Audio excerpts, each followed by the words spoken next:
Okay, I don't know if this has been documented before or stuck on YouTube, but I wanted to compare the difference between a regular window without cellular shades, a double cell 3/8 inch cellular shade, and the difference between what a cellular shade can do heat-wise, and also what the obvious window here will do without.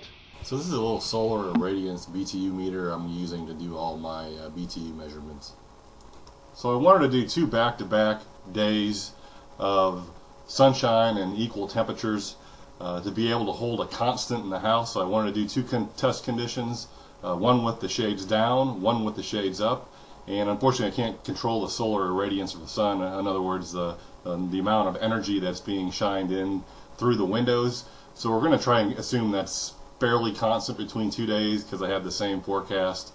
And with that in mind, I also try to eliminate any kind of potential heat source, such as turning on computers, the oven, the microwave, the dryer, anything that was a heat source that could potentially introduce a confounding variable, or otherwise known as bias, into the experiment, which would, harm the results.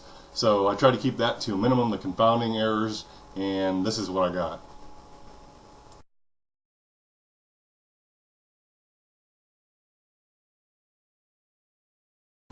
Okay, here you can see this is with the windows, the shades open, and the right side there, if you look at the crosshairs, is roughly about 130 degrees, and you can see the shades slowly drawing down, and up above it's very, very cold, if you want to call it that, cold, 97 degrees, but below that shade it's almost 130 degrees. So there's a huge temperature differential when that cellular shade drops, which basically prevents that heat from coming into the space, which turns it into an oven at about 3 o'clock in my house.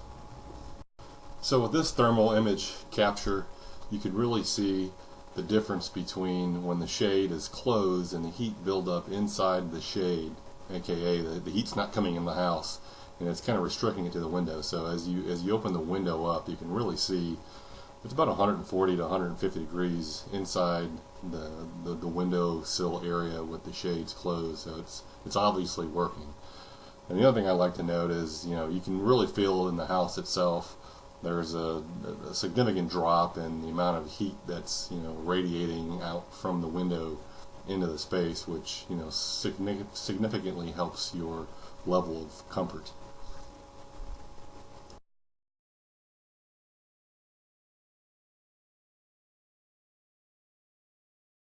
So here's a graph over time. The left one is with the shades closed and the right one is with the shades open. And so there's roughly about a 3 degrees difference between the temperature with the shades drawn and the shades open. So this is the hourly bar graph of what the air conditioner is using. The left being the cooler day and the right being the hotter day. Based on the graph itself, you can't really deterministically see where there's more kilowatt hour consumption. But in the next slide, you'll see where the hours are actually coming from.